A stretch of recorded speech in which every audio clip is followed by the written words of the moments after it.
the United States role in the game. And really, outside of himself and yours truly, I don't think anybody else in SUR does this. It is, our research tends to be basically, and there's obviously historic reasons for this, NHL oriented. So he's a kindred spirit, shall I say. Anyway, he got an opportunity to join USA Hockey, is it 2 years back now? Yes. And he's on the staff there, working under Dave Fisher, who's the communications guy, and he handles the youth area. And he's going to tell you about an aspect of that right now. Exactly. Thank you for that. So before I start, can I get a quick show of hands? Who here has coached youth hockey at some point in their life? Okay, great. So we've had some coaches. Who here have had children who've played youth hockey? All right, great. So most of you, this should apply to most of you. I mean, you'll hopefully get things out of this that'll be interesting to you. Most of you have experienced it and lived it as part of your life. So I look forward to telling you a little bit about what brought me out of my fine state of Minnesota out to Colorado 2 years ago to work with USA Hockey. I've been focused primarily working with our youth department and furthering the implementation of our American development model. First, just a wee bit about me. I am, as Roger said, from Grand Rapids, Minnesota, which is the orange and black star up there. Went to university at the University of Minnesota Duluth, and anything here, this would be God's country, the Arrowhead region. And so if you haven't been up there, I strongly encourage you to try to take an opportunity to get up there. It's beautiful, I love it. Duluth is my favorite place in the whole wide world. So that's a bit about me and my travel log for what to do in Minnesota outside of the great things we've already got lined up for you. Now a bit about the American development model. USA Hockey formally launched it in January of 2009, and I know the text is a little bit small, so I'll catch up on it for those of you who can't read it. It's our nationwide player development program for youth hockey associations. It's based on age-appropriate, age-specific competition and training for boys and girls.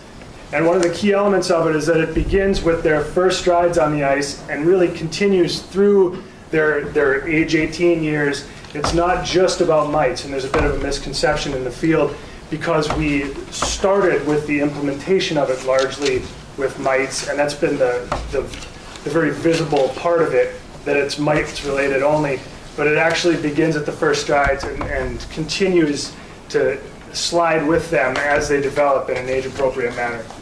So the emphasis of the ADM is on skill development and long-term athlete development principles. And the concept is that we would provide a blueprint to create the best possible youth hockey experience that could be implemented throughout the United States in a fairly uniform way. Because, as is probably the case in certain parts of Canada, there are areas that are extremely well versed in the game, that have had it traditionally forever, and there are tons of great coaches. And there are areas where there are people who don't have as much experience coaching.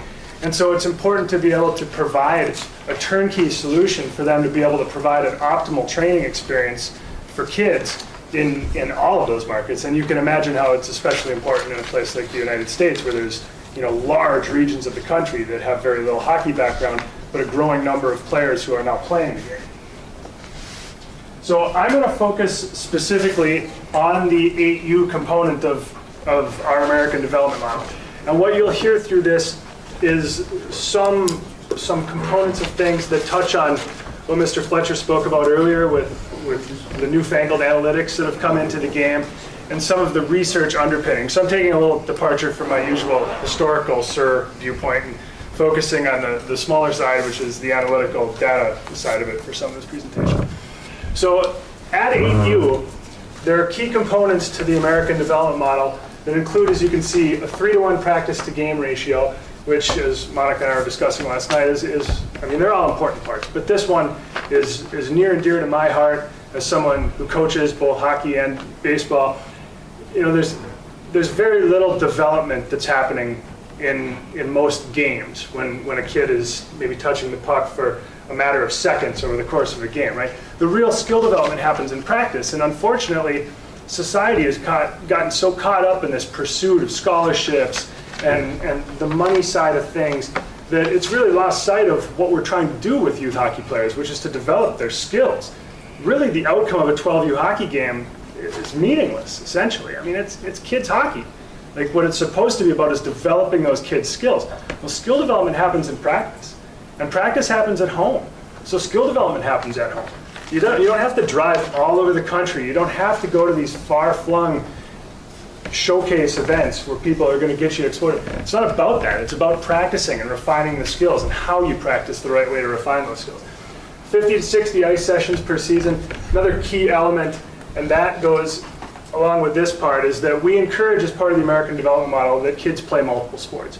We've found three things primarily for these early single sport specialists that are becoming more prevalent in youth sports today. First of all, we're finding that it puts an artificial cap on their athletic potential, their overall athleticism, which seems somewhat counterintuitive, but it's the truth. We're finding that the boys and girls who are playing only one sport are really limited as athletes later on because they've only had exposure to one sport, and they haven't built that broad-based athleticism that comes from playing a multiple of things, everything from riding your bike and swimming in the creek to gymnastics and everything that a well-rounded sports background gives them. So we encourage playing of multiple sports, and we put a reasonable limit on the number of ice sessions. The other reasons being that we're finding an increasing number of overuse injuries in our kids today. We're finding torn labrums in 16-year-old goalies because they've been just playing too much hockey year round. It's not the way it used to be, and we're finding kids that they're sustaining a higher rate of overuse injuries as a result of it. And obviously that's something we want to avoid, much like Major League Baseball, which is putting out a similar initiative to try to reduce pitching injuries we got. And the third element of it is that we find a lot of burnout. And it's particularly bad in a sport like hockey that differs from gymnastics, where you're peaking as a gymnast at 13 to 16 years old in many ways. That's an early specialization sport. Hockey's a late specialization sport. As Mr. Fletcher alluded to earlier, that prime time for a hockey player is 29 years old. And so it's really important that we don't have kids burning out on the sport and quitting before they reach their prime. And that's what we're seeing with this year-round hockey emphasis, is that far too many kids are getting burnt out and really quitting the game before they even begin. And obviously that's not something we want to see as the national governing body for the sport that's trying to develop as much talent as we can in the country. So the emphasis is on fun and fundamental skill development, not winning or losing. I touched on that. One of the key elements is station-based practices. This is an interesting idea because most coaches I talk to have incorporated some element of station-based practices into their game forever. It just seems like common sense to them. But there are still some that are, it's the old loop and swoop and full ice for 12 kids and kids standing in line. It's not an efficient way to develop skills, where you can bust kids into stations and you can have everybody moving all the time, rotating through different skill stations that hone different parts of their game. It just creates a lot more engagement, a lot more activity, and a lot more skill reps in the hour of time that you've got. Additionally, it allows you to put more teams on the ice, which is particularly important in many places in the United States where ice time is hard to come by, and there isn't an unlimited supply of it.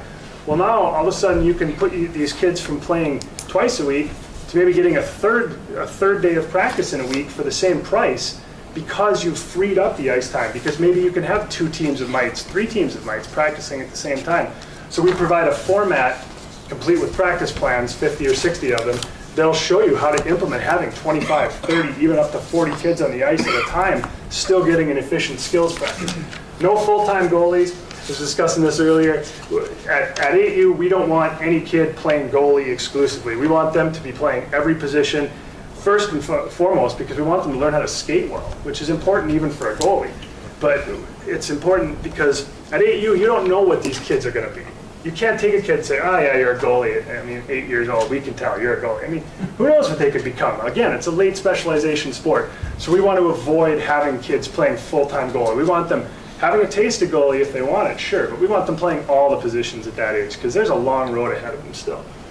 12 or fewer players per team. Again, this is just for ice time reasons because we want to keep that engagement level high, that activity level high for the players. Cross-ice games to maximize skill development and engagement for all. This has been something of a hot-button issue throughout the United States in that it doesn't look like what people see when they turn on the television and watch the National Hockey League. And so particularly parents who don't have hockey backgrounds or maybe athletic backgrounds at all, they see something that's different than the NHL and they think, well, that can't be right for my kid. But as you'll see in a few moments, it really is right for kids. And that's a part of why we want it to be a main component of the ADM at 8U throughout the United States. Really what we're trying to avoid, and now here if I can get the technology to work, we'll really be set. How do I get back on the regular view? No. Come on, JP. Are you on the internet, JP? Nope. This should all be, Well, it might be, but- integrated right into it.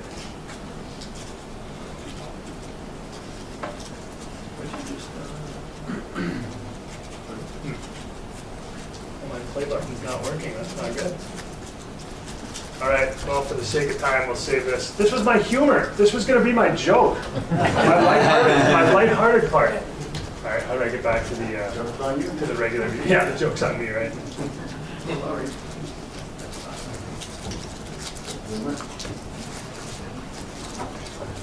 I see it on the ice tonight, the joke. Yeah, right. All right. So this beautiful microphone here has a video clip attached to it that we shot of an 8U goalie. It's actually playing. Interesting.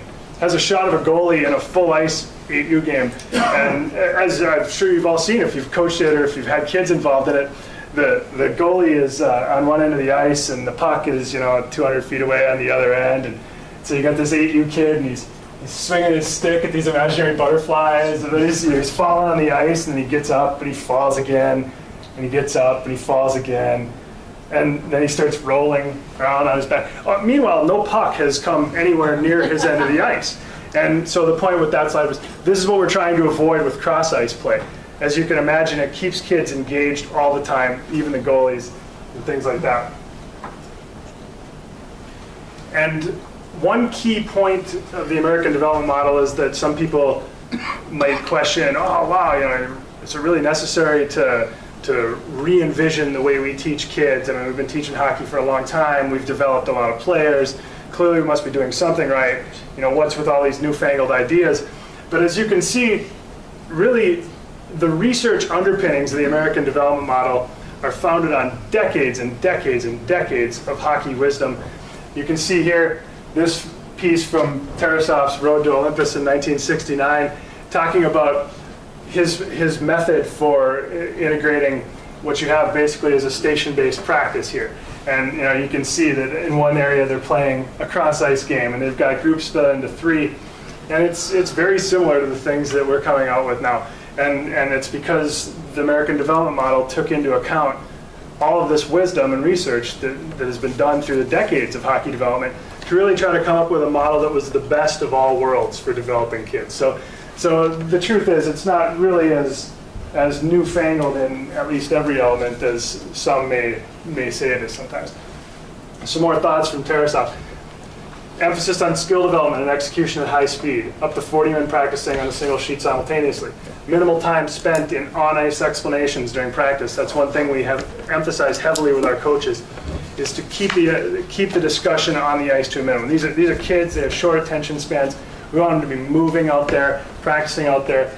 Really, we want to have drills that need a minimum of explanation, and we absolutely do not want to have systems as part of 8U hockey. Again, it's not about winning games at 8U. It's about developing ability and skills in kids. We don't want to have, let's work this system and spend time implementing that. My daughters play basketball, and her first experience in it as a 7-year-old player last year, in one of the 1-hour practices, about the 3rd practice of the season, the coaches spent 25 minutes discussing the zone defense concept to them. And so my daughter is standing here at the top of the zone, and they've got basically a 2-3 zone set up. And for 20 minutes, they stood there and listened to the coach talk about it. They're 7 years old. They need to learn how to dribble. I mean, we wasted 20 minutes of development time here, So concepts like that, again, these aren't new things. And they're all components of the American development model that drew from some of that great research. Now for all of you Canadian friends of mine, wanted to put in stuff from George Kingston as well, whose wisdom was also included in the development of our American development model. In many ways, more practices, fewer games, more development, emphasis on small area games. A quote from him, meet kids on their terms and development level. Don't try to pretend that these are little adults here, miniature adults. They're not, they're children, and they learn a completely different way than adults. And so we shouldn't put them into a system that treats them as miniature adults. And an emphasis on agility skating as opposed to length skating. Some people look at the cross-ice hockey and they say, wow, is the kid really going to learn to skate, because they don't see him going end to end. But how often do you see a kid go end to end in a National Hockey League game? It's very rare. The National Hockey League is about winning one-on-one battles in tight spaces, especially today, as Mr. Fletcher and everyone with his group discussed about how small the space is on the ice anymore. So it's really about the agility skating and being able to function in small spaces, not about being able to make one move and go end to end and beat a bunch of hapless 8-year-olds. A bit more from the analytics side that George Kingston did. He quantified puck touches in the late 1970s when he was at the University of Calgary, and he found some interesting things. The WHA Cowboys had 47 seconds, sorry for the typo, seconds of puck time per game. And then they did the same studies with 8U players, and they found that they're having 15 to 20 seconds of puck time per full ice game. Again, there's nothing developmental about that. And so it's really important to shift that emphasis away from a games-based model to a practice-based model for players of that age group, so they're getting more efficient skill development in that time. And then one of the core pieces of philosophy that we've integrated in our system came from Hockey Canada and their studies that found that one efficient practice will give a player more skill development than 11 games collectively. It's just more backing up the same point. And we've actually come up with some of our own stuff. We've done some of our own work. These are brochures we put out in 1978 regarding 8U hockey. And it's interesting, again, to those who are saying, why are you trying to reinvent the game, these newfangled ideas? Really, so many of them are not newfangled ideas. Small pucks, we have a blue puck that some of you may be familiar with that's slightly lighter, allows kids to be able to work on the foundational stick handling abilities more.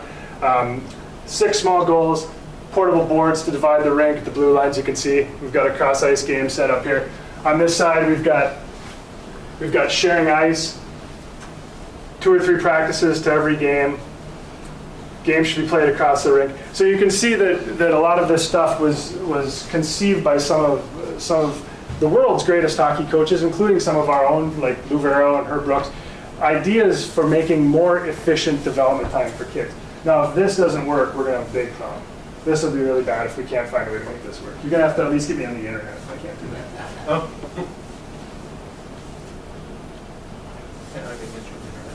Let's do that. If you can get me on the internet, we can crank up YouTube, and then I can play this one on there. That I can depend on.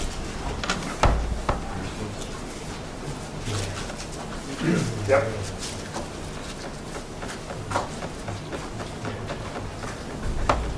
Thank you, sir. Works. Outstanding.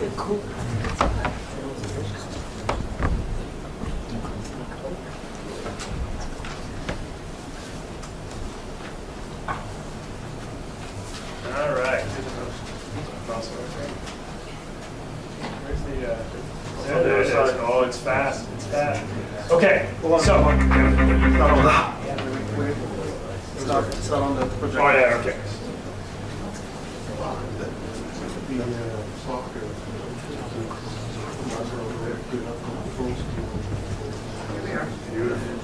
Yes, sir. Hot topic in the NHL right now is analytics, the statistics behind the game. We're really looking at ways to drill down in our sport and statistically measure all the things that are happening so that we have a better understanding of really how the sport is played. Or Joe Arena, one of the Detroit Red Wings, and we were lucky to have Little Caesars provide their AAU white team. So what we did is we put them through an exercise of cross-ice hockey, half-ice hockey, and full-ice hockey. The kids will be learning the same technology and being tracked the same way the National Hockey League tracks the NHL players. And it's in terms of puck touches, shift lengths, and really the exercise today is to show what the right sizing of the rink means with those metrics. together. Each player has a unique ID number on their RFID sticker, so we know who's coming on the ice, who's coming off the ice instantly. This is the first time that we actually are using our technology in an amateur game, so this is kind of exciting.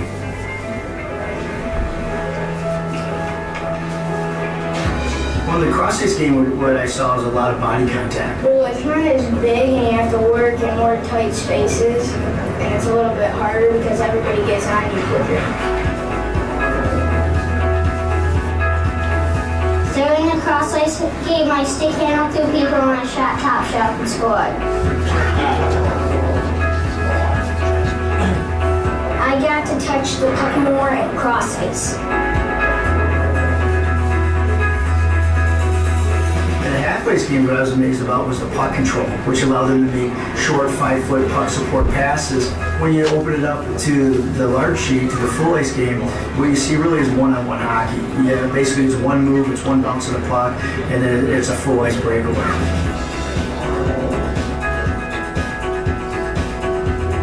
I didn't score in full ice because I wasn't passing the puck and they didn't pass either.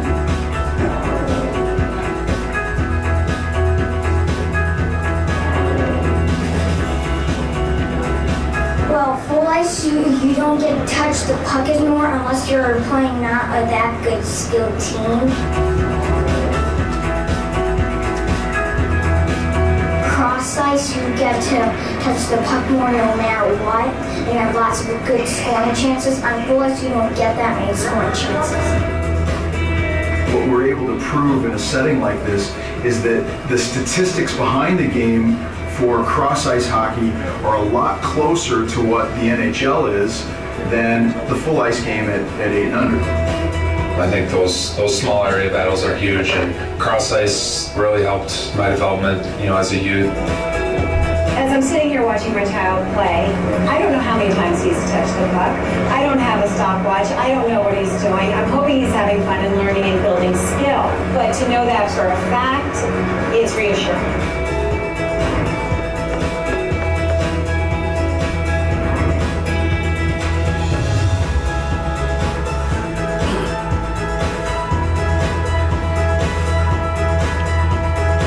I think it's terrific. Anytime we can make decisions that are based on data, that have fact behind it, I think it's fantastic. These numbers show what's good for a child.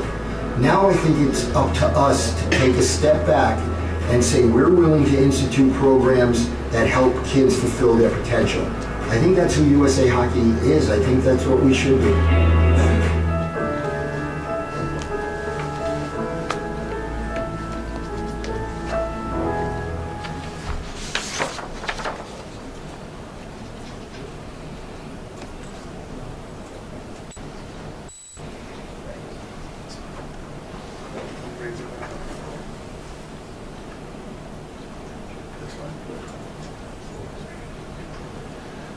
Excellent. And I can see I'm running over, so I'll go really fast. What you saw there was the use of NHL-style analytics on 8U players, and it was an exciting project, as you can see. And here's a recap of what we saw from it. The difference between having these kids play cross ice and on a larger surface. You could see 2 times more puck touches, 2 times more pass attempts, 6 times more shot attempts in cross ice, 5 times more passes received, 2 times more puck battles, double the changes of direction skating-wise, and 4 times more shots for the goalies in the cross-ice format. So you can easily see how much more efficient developmentally is playing cross-ice or on a smaller surface as opposed to playing full-ice hockey at that age level.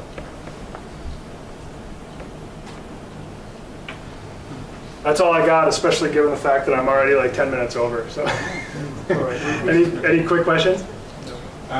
Not to sound panicky or anything, but is Hockey Canada doing the cross ice too? Yeah. Yes, and I know I can't speak to exactly where they're doing it, but I know that in Edmonton, I know that there has been a shift toward that. I can't say how comprehensive it is, but as much as we'd like to keep this our little secret and then just beat Canada every time 10 years from now, the reality is that Canada has been, right back to the George Kingston things, that this is not information that Canada is unaware of, and I know that Hockey Canada is implementing similar similar procedures with their own youth hockey and facing some of the same obstacles, surprisingly, that we have from, it's small. The resistance is very small, and I don't want to make it sound like it's anything other than that. But yet you'd be surprised that there's, you see something like this and it just seems to make so much sense. But whenever you try to change something that's been done a certain way for a long time, there's always resistance. And I know it's something that we've faced to a small degree at USA Hockey, and I know that Hockey Canada's faced it as well. Jaroslav knew that too. Yeah. After he got banished to Siberia, especially. Yes. I'm interested. Is there an age when maybe we should start identifying goals? You make a decision around that. Right, and that's a big part of what's next with our American development model is adding more goalie-specific content. We just hired a Phil Osier, a former professional goalie, played at Michigan State, or was a hockey ops director at Michigan State, played at Ferris State before that. And his charge is to focus more on the goalie side of things specifically. And what I've heard, anecdotally and from our goalie-specific people, is that at 10 to 12 years old, it starts to separate. You've got kids who clearly want to play that position, and then you've got kids that have a little bit of acumen for it. So really, by 12 years old, it's important to probably start specializing on the goalie side of things. But no earlier, certainly not at 8U when we're still trying to teach the kids how to skate. So for anybody who's interested, I had lunch with Phil about 2 weeks ago. Right, and Phil's going to be a great resource. He's going to expand USA Hockey's goaltending specific training tools for kids exponentially. How long has this been in we launched it formally in January 2009. So we're in year 5. So the first children who are exposed to this are second year peewees now. So the wave is still far from cresting. I mean, how do you compare with cross ice with full ice? I mean, after a while they're going to be playing on Olympic ice, and that's the other way sort of thing. Right. How important is skating? You're talking. I know you're talking hockey skills, but hey, skating's Right. Everybody from Kirkland Lake was a good skater. Remember that. Yes. Everybody. And that's, learned to skate. Yep. fast. And to the point we were making is that skating effectively to win a hockey game is being able to operate in a small area and be able to skate with agility. It's not necessarily, at the higher levels, it's not necessarily about being able to skate 200 feet in a straight line faster than anyone else. So it's a balance, you want to strike the appropriate balance. And certainly as kids get older, they move on to those bigger surfaces. So I mean, it moves with them, it adjusts with them. The smaller ice games, the kids are in the game the whole time.